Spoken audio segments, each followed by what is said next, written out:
विक्की कौशल की छावा को tax free करने की मांग। शिवाजी महाराज की जयंती पर उठी मांग। क्या विक्की कौशल की फिल्म छावा होंगी टैक्स फ्री? नमस्कार, मैं हूं इरशाद अहमद और आप देख रहे हैं जेके 24/7 न्यूज का खास कार्यक्रम सिटी रिपोर्टर। आज पूरे देश में छत्रपति शिवाजी महाराज की जयंती धूमधाम से मनाई जा रही है। इस खास मौके पर एक बड़ी जो है खबर सामने आ रही है कि विक्की कौशल की फिल्म छावा को महाराष्ट्र में टैक्स फ्री करने की मांग तेज होने लगी है। इस फिल्म को लेकर हिंदू जनजागृति समिति, शिवसेना नेता राहुल कनाल और डब्बावाला एसोसिएशन सहित कई संगठनों ने राज्य सरकार से अनुरोध किया है। लक्ष्मण उत्तरेकर द्वारा निर्देशित छावा फिल्म छत्रपति शिवाजी महाराज के जीवन पर आधारित है। इस फिल्म में विक्की कौशल ने संभाजी महाराज की भूमिका निभाई है, जबकि अक्षय खन्ना औरंगजेब के किरदार में नजर आ रहे हैं। फिल्म को दर्शकों और समीक्षकों से शानदार प्रतिक्रिया मिल रही है, लेकिन अब सवाल ये है कि क्या ये फिल्म महाराष्ट्र सरकार द्वारा टैक्स फ्री घोषित की जाएगी? शिवसेना नेता राहुल कनाल ने इस संबंध में महाराष्ट्र सरकार को पत्र लिखकर अनुरोध किया है।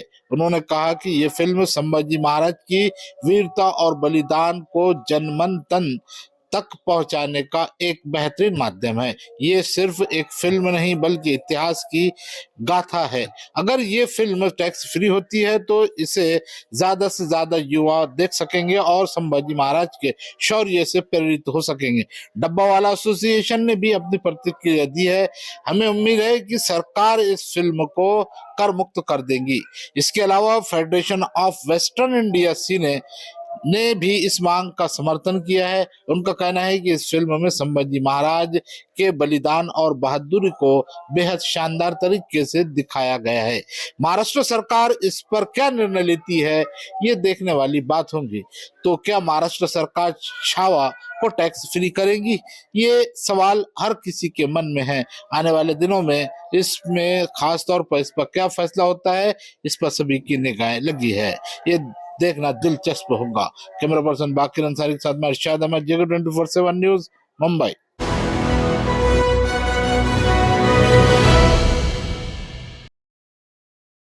चंडीगढ़ में पंजाब के मुख्यमंत्री भगवंत मान के सरकारी आवास पर आज उस समय काफी बवाल हो गया जब केंद्रीय राज्य मंत्री रवनीत सिंह बिट्टू अचानक उनसे मिलने के लिए पहुंच गए। नवनीत सिंह बिट्टू के पास मुख्यमंत्री से मिलने की परमिशन नहीं थी, जिसके चलते मुख्यमंत्री की सिक्योरिटी ने उनका काफिला बाहर रोक दिया और उनको अंदर जाने की परमिशन नहीं दी गई। इस पर रवनीत सिंह बिट्टू सीएम भगवंत मान को काफी खरी खोटी सुनाते हुए नजर आए और उन्होंने कहा कि मुख्यमंत्री तो खुद हमें डिबेट के लिए बुलाते हैं, लेकिन आज वो मेरा सामना क्यों नहीं कर रहे हैं। रवनीत बिट्टू अचानक सीएम निवास पर पहुंचे थे और यही कारण था कि सीएम सिक्योरिटी ने उनको आगे नहीं जाने दिया। सीएम सिक्योरिटी के अंदर लगे जो अधिकारी थे उनका कहना था कि रवनीत सिंह बिट्टू ने सीएम से मिलने की कोई परमिशन नहीं मांगी थी और ना ही उनके पास सरकारी आवास के अंदर जाने की कोई अनुमति थी, जिसके वजह से प्रोटोकॉल की वजह से उनको रोका गया। लेकिन इस दौरान रवनीत सिंह बिट्टू और उनके जो सुरक्षा कर्मचारी थे वो वहां पर तैनात चंडीगढ़ पुलिस के जो अधिकारी उनसे उलझते हुए नजर आए, क्योंकि रवनीत सिंह बिट्टू की पायलट गाड़ी के साथ जो लोग चल रहे थे उनको काफी पीछे रोक लिया गया था और इस दौरान उनकी चंडीगढ़ पुलिस के साथ काफी बहस भी हुई थी। उनके सुरक्षा कर्मचारियों का कहना था कि वो वीवीआईपी सिक्योरिटी के अंदर तैनात हैं और उनका रवनीत सिंह बिट्टू के साथ जाना उनका कर्तव्य बनता है। अगर उनके साथ कुछ अनबन हो जाती है तो इसका जिम्मेदार कौन होगा। लेकिन चंडीगढ़ पुलिस का कहना था कि प्रोटोकॉल के अनुसार उनकी गाड़ी आगे नहीं जा सकती थी, इसी वजह से उनको रोका गया। हालांकि अब पूरे विवाद के बाद रवनीत सिंह बिट्टू का कहना है कि उनके साथ अभद्र तरीके से जो है चंडीगढ़ पुलिस और जो मुख्यमंत्री की पुलिस जो थी उनकी सुरक्षा में लगी वो अभद्र तरीके से पेश आई और वो इस पूरे मामले को लेकर गृह मंत्रालय से शिकायत करेंगे। तो कुल मिलाकर आज एक तरीके से मुख्यमंत्री आवास के बाहर काफ़ी ज़्यादा राजनीति और ड्रामा देखने को मिला और आखिरकार रवनीत सिंह बिट्टू सीएम से मिले बिना ही उनको वापस लौटना पड़ा। कैमरामैन निशान के साथ मैं नवदीप छाबड़ा, जेके 24/7 न्यूज़, चंडीगढ़।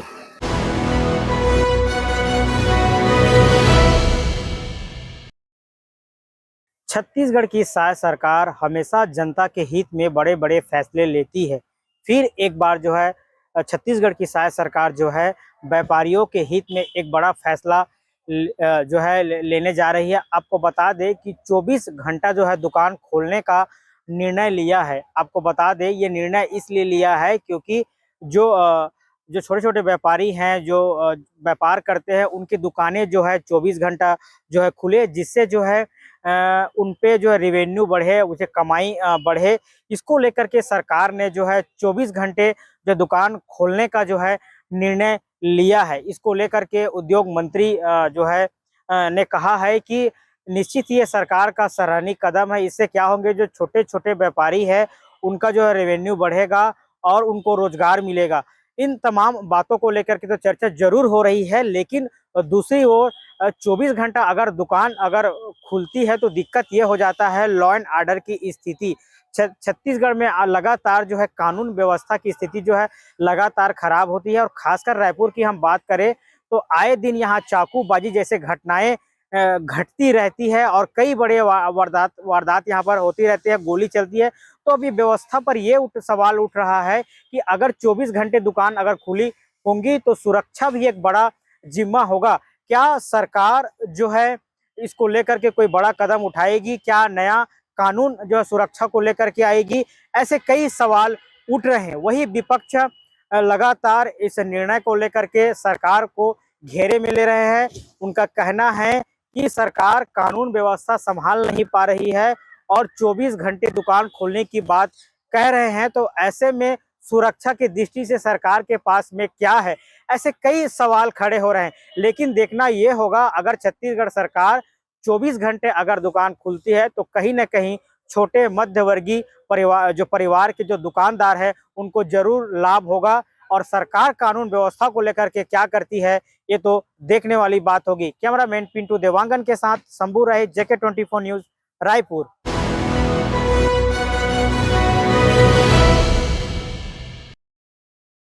महाराष्ट्र, हरियाणा और दिल्ली के विधानसभा चुनाव में करारी हार का सामना करने के बाद लगातार कांग्रेस पार्टी अपने संगठन में बदलाव करती हुई दिखाई दे रही है। कांग्रेस पार्टी के शीर्ष नेतृत्व भी लगातार बैठक कर रहे हैं और कांग्रेस पार्टी के अंदर बैठकों का दौर लगातार बादस्तूर जारी है। और हाँ, आपको जानकारी दे दें कि कांग्रेस पार्टी ने कई अपने प्रभारियों को भी चेंज किया है। इसके साथ साथ कई नए प्रभारियों की भी नियुक्ति की गई है। अगर हम बात करें जम्मू कश्मीर के प्रभारी की, तो अब जम्मू कश्मीर के कांग्रेस के जो नए प्रभारी होंगे वो सैयद नासिर हुसैन होंगे, जो कि कांग्रेस पार्टी के राज्यसभा सांसद भी हैं। और इसी कड़ी में आपको जानकारी दे दें कि आज कांग्रेस पार्टी ने अपने नए मुख्यालय 9A कोटला मार्ग पर एक बैठक आयोजित की और कांग्रेस पार्टी के तमाम जितने भी जनरल सेक्रेटरीज हैं और इसके साथ साथ जो इंचार्ज हैं वो तमाम पदाधिकारी आज इस बैठक में मौजूद रहे, जिसकी अध्यक्षता कांग्रेस पार्टी के राष्ट्रीय अध्यक्ष मल्लिकार्जुन खड़गे ने की। और इस बैठक में राहुल गांधी भी मौजूद रहे, प्रियंका गांधी वाड्रा मौजूद रही, जयराम रमेश और इसके साथ साथ मणिकम टैगोर और साथ ही गुलाम अहमद मीर जैसे कई बड़े चेहरे भी इस बैठक में मौजूद रहे। और इस बैठक का जो मुख्य उद्देश्य था वो ये था कि कैसे कांग्रेस पार्टी अपना ग्रास रूट लेवल का जो कार्यकर्ता है उसको मजबूत कर सकती है। कांग्रेस का राष्ट्रीय अध्यक्ष मल्लिकार्जुन खड़गे ने तकरीबन 24 से 25 पॉइंट में अपनी बात आज की इस मीटिंग में रखी थी और साथ ही बताया कि कैसे आने वाले जो चुनाव हैं, जो अलग अलग राज्यों में विधानसभा चुनाव होने वाले हैं, उसमें कैसे कांग्रेस पार्टी अपना परचम लहरा सकती है और कैसे इन विधानसभा चुनाव को जीत सकती है। साफ तौर पर मल्लिकार्जुन खड़गे की तरफ से ये कहा गया कि जो ग्रास रूट लेवल पर जाकर कार्यकर्ता है उनको एक साथ लाना पड़ेगा, उनको एक करना पड़ेगा और जो कांग्रेस की आइडियोलॉजी के साथ सहमति बनाते हैं उन लोगों को कांग्रेस के साथ जो है वो जोड़ना पड़ेगा, तब जाके जो है वो आने वाले दिनों में जो राज्यों में विधानसभा चुनाव है वो कांग्रेस पार्टी जीत सकती है। इसके साथ ही जो हाल ही में दिल्ली में विधानसभा चुनाव में कांग्रेस पार्टी को करारी शिकस्त मिली थी और एक भी सीट कांग्रेस पार्टी नहीं ला पाई थी। हालांकि कांग्रेस के जो वोट परसेंटेज शेयर है वो बढ़ा है।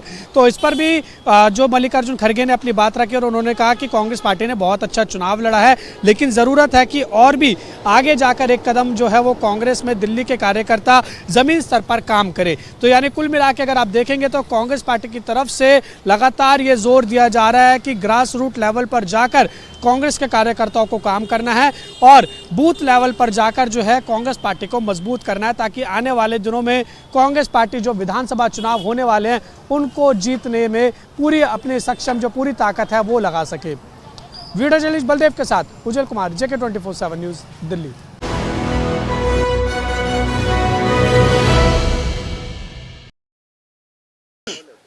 नमस्कार दोस्तों, स्वागत है आपका हमारे विशेष प्रोग्राम सिटी रिपोर्टर में।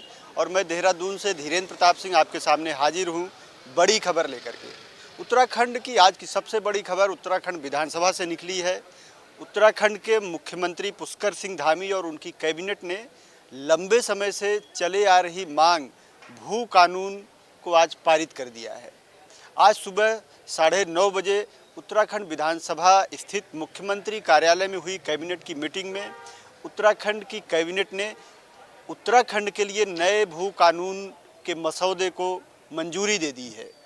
इस मसौदे के तहत 2018 में लागू हुए तमाम जो भू कानून थे उनको रद्द कर दिया गया है और नए कानून में भू कानून के तहत कई सारे नए प्रावधान किए गए हैं।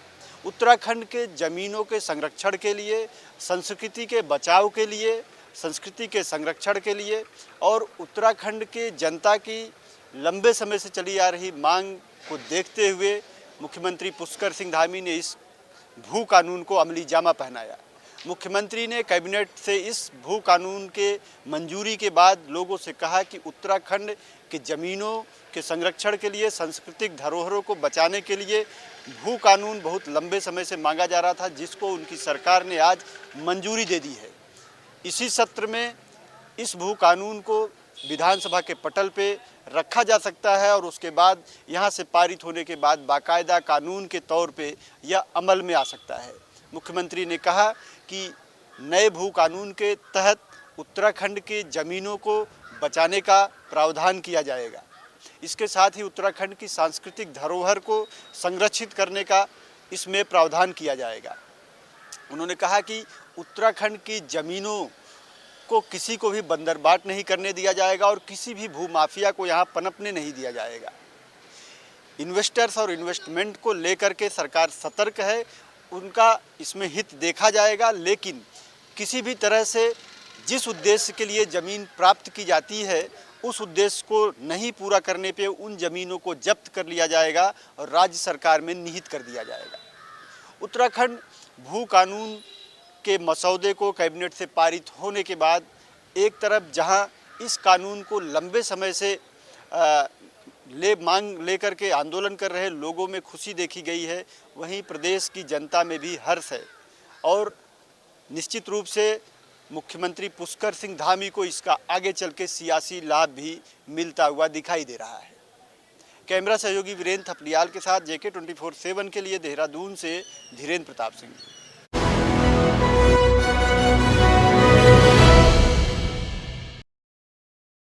नमस्कार, आप देख रहे हैं हमारा खास कार्यक्रम सिटी रिपोर्टर और मैं हूं धनराज गर्ग, राजधानी देहरादून से। और बात करेंगे उत्तराखंड की ठगी के मामलों की, क्योंकि लगातार उत्तराखंड के अंदर जो ठग हैं वो अलग अलग तरीके से ठगी करते हुए नज़र आ रहे हैं।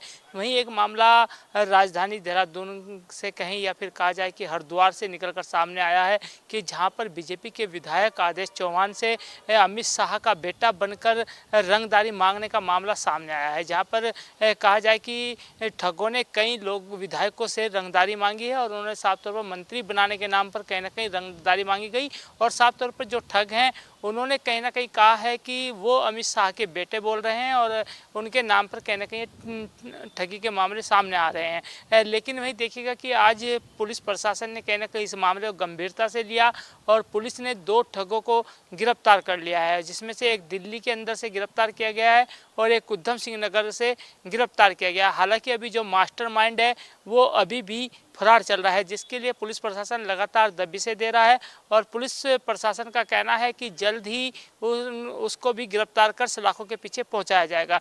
लेकिन वही देखिएगा कि हद तब हो जाती है जब विधायकों से ही कहीं ना कहीं रंगदारी मांगने का मामला सामने आता है, क्योंकि हम देखते हैं कि आम आदमियों से ठगी के मामले तो आम बात हो गई है कि लगातार इस तरह के मामले उत्तराखंड के अंदर देखने को मिलते हैं, लेकिन विधायकों से ठगी करना कहीं ना कहीं एक बड़ी बात है। और अब देखिएगा कि कहीं ना कहीं जो पुलिस प्रशासन का कहना है कि जो तीनों ठग हैं ये कहीं ना कहीं विधायकों को ठगने का काम करते थे और विधायकों को मंत्री बनाने के नाम पर इन्होंने रंगदारी मांगी थी। हालांकि 2 को भी गिरफ्तार किया गया है और एक अभी भी फरार चल रहा है। और वहीं आरोपियों ने ये भी बताया है कि जो वो ठगी करते थे वो अपने ऐशो आराम के लिए इस तरह की ठगी करते थे। हालांकि इसके पीछे उनका कोई ऐसा मकसद नहीं था कि कोई गलत तरीके से, लेकिन उनका ये ज़रूर था कि वो अपने ऐशो आराम के लिए पैसा जुटाना चाहते थे। लेकिन उस मंसूबे को कहीं ना कहीं पुलिस प्रशासन ने कहा जाए या फिर विधायकों ने कहा जाए कि विधायकों ने समय रहते उनकी कंप्लेंट कराई और पुलिस ने उस पर कार्रवाई करते हुए 2 ठगों को गिरफ्तार कर लिया है। कैमरामैन वीरेंद्र थपलियाल के साथ धनराज गर्ग, JK 24/7 न्यूज़, देहरादून।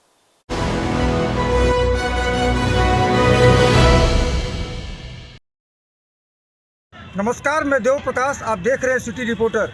राजधानी पटना में इन दिनों अपराधियों का हौसला इतना बढ़ चुका है कि अब पुलिस पे फायरिंग किया जा रहा है। आपको बता दें कि कल कंकड़बाग स्थित कंकड़बाग थाना क्षेत्र के रामकृष्णा नगर में अपराधियों और पुलिस में तकरीबन 2.5 घंटा तक मुठभेड़ चला। आपको बता दें कि एक ज़मीनी विवाद को लेकर कंकड़बाग थाने की पुलिस ने ज़मीन पर अपना निरीक्षण करने के लिए गए हुए थे, जहाँ पे ज़मीन पे पहले से अपराधी वहाँ पहुँचे हुए थे और पुलिस को देखकर उन पर फायरिंग करना शुरू कर दिया। फायरिंग करने के बाद अपराधियों ने बगल के समीप में एक 5 मंजिले मकान के अंदर घुस गए, जिसमें पहले से वहाँ पे उस मोहल्ले के आदमी वहाँ उस मकान में रहते थे, जिसको लेकर पुलिस के द्वारा फिलहाल उस पर गोली नहीं चलाई गई। लेकिन अपराधियों तबातोड़ हर कुछ देर पर, हर आधे घंटे पर पुलिस पर फायरिंग जारी था। आपको बता दें कि उस समय इस घटना को देखते हुए पुलिस ने प्रशासन के वरिष्ठ अधिकारियों को कॉल करके इसकी जानकारी दी और उसे सूचना दी। उसके बाद पटना के 5 थाने की पुलिस एवं STF ने AK-47 लेस के साथ वहां घटना के मौजूद पर गए और अपराधियों को छानबीन करना शुरू की।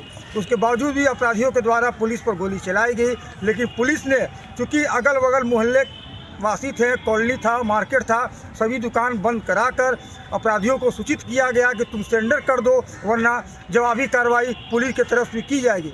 लेकिन अपराधियों ने नहीं माना। लेकिन करीब 4 घंटे मुठभेड़ चलने के बाद करीब 4:30 बजे के आसपास 2 अपराधी को पुलिस ने गिरफ्तार किया।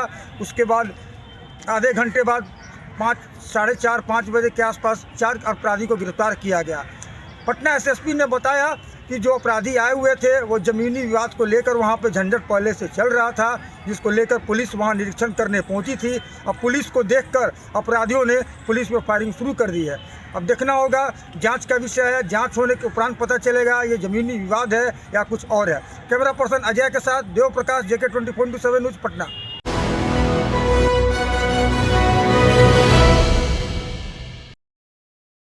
प्रयागराज के कुंभ को लेकर ममता बनर्जी ने जो बयान दिया कि प्रयागराज मौत का कुंभ है, तो ऐसे में कहीं न कहीं सियासत भी गर्मा गई है। भाजपा नेताओं ने ममता बनर्जी पर तीखा हमला बोला और ये भी कहा कि विपक्ष के नेताओं को प्रयागराज के कुंभ में जो श्रद्धालु हैं, कहीं ना कहीं इस तरह के बयान से वो आहत जरूर होंगे। करोड़ों लोगों की आस्था जुड़ी है और यही वजह है कि आप देखिए 45 से 50 करोड़ लोग श्रद्धालु वहाँ पर अब तक स्नान कर चुके हैं। तो जिस तरह से ममता बनर्जी को कहीं ना कहीं बीजेपी नेताओं ने घेरना शुरू कर दिया है और ये भी कहा है कि श्रद्धालुओं की श्रद्धा के साथ खिलवाड़ है, इस तरह के बयान कहीं ना कहीं बहुत निंदनीय है। हालांकि इसको लेकर बीजेपी के नेताओं ने जमकर घेरा है ममता को और ये भी कहा जा रहा है कि जिस तरह से आज बजट सत्र के दूसरे दिन खुद उत्तर प्रदेश के मुख्यमंत्री योगी आदित्यनाथ ने कुंभ को लेकर अपनी बात रखी और व्यवस्था को लेकर भी उन्होंने बताई कि किस तरह से इतनी जो श्रद्धालुओं की संख्या थी उनके लिए क्या कुछ इंतजाम किए गए थे। और साफ तौर पे योगी आदित्यनाथ ने कहा कि जिस तरह से कुंभ के प्रयागराज में करोड़ों श्रद्धालु स्नान कर रहे हैं, शायद ये बात विपक्ष के नेताओं को रास नहीं आ रही है। हालांकि इस बयान के बाद से कहीं न कहीं बीजेपी नेताओं ने ममता बनर्जी पर तीखा हमला बोला है और ये भी कहा है कि करोड़ों श्रद्धालुओं के जो कहीं न कहीं आस्था है, इस तरह के बयान से उनको आघात पहुंचेगा। और साथ ही साथ जिस तरह से विपक्ष के नेताओं ने कुंभ को लेकर बयानबाजी शुरू कर दी है, उनको ये बात हजम नहीं हो पा रही है कि सरकार ने इतना बेहतर कहीं न कहीं प्रबंध किया, जिसके चलते करोड़ों लोगों ने वहां पर आस्था की डुबकी लगाई है। कैमरामैन किशन के साथ उमेश मिश्रा, JK 24x7, लखनऊ।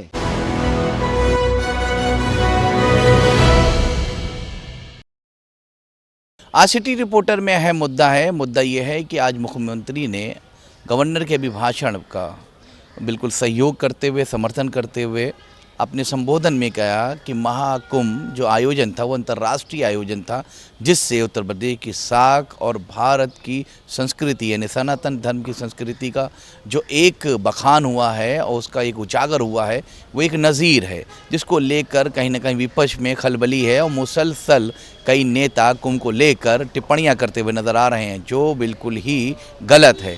अगर कोई अनहोनी में कोई गलतियां हो गई, कोई भगदड़ हो गई, उसका निवारण किया उत्तर प्रदेश शासन ने तत्काल प्रभाव से सुचारू रूप से स्वास्थ्य सेवाएं चलाकर, श्रद्धालुओं का उपचार कराकर और इस तरह की कोई भी चीज़ें ना हो जिसके ऊपर ध्यान भी रखा है। ख़ास तौर पे विपक्ष के नेताओं और शिवपाल यादव और नेता प्रतिपक्ष माता प्रसाद पांडे पर टिप्पणी करते हुए कहा कि आपके राष्ट्रीय अध्यक्ष तो चुपचाप जाकर कुंभ में स्नान ज़रूर करते हैं, मगर कहीं ना कहीं कुंभ पर टिप्पणियाँ खूब करते हैं, इसका जवाब जनता देगी। तो कहीं ना कहीं उन्होंने नेता विपक्ष के जितने भी थे उन पर करारा प्रहार किया और ये कहा कि सनातन और कुंभ और हमारे धर्म की संस्कृति पे अगर कोई भी टिप्पणी या आवाज़ बुलंद करेगा तो हम उसका सख्त प्रहार करेंगे। वहीं पर विरोधी दल के नेता और समाजवादी पार्टी के जितने विधायक हैं, उन्होंने कहा कि हम कुंभ सनातनी जो भी संस्कृति है उसके विरोधी नहीं, हम खुद कई नेताओं ने कहा कि हिंदू हैं हम और सनातनी धर्म के मानने वाले हैं, मगर हम ये चाहते हैं किसी भी तरीके से असुविधा अव्यवस्था कुंभ में ना हो। अव्यवस्था असुविधा की वजह से इतनी बड़ी घटना हुई जहां पे सरकार ने जो मृत्यु हुई श्रद्धालुओं के उनके आंकड़े भी बचाने का प्रयास कर रही है और निरंतर उनके आंकड़े उजागर नहीं करे, जिसको लेकर विधान परिषद में हंगामा हुआ और बिहारी लाल यानी लाल बिहारी यादव जो विरोधी दल नेता है समाजवादी पार्टी के, उनको मार्शल के ज़रिए से बाहर कर दिया गया और विधान परिषद को स्थगित कर दिया कल तक के लिए। अब देखने वाली बात है कि कल किस तरह का हंगामा होने जा रहा है विधान परिषद में और विधानसभा में। कैमरा पर्सन किशन के साथ रजाबाद, लखनऊ, JK न्यूज़।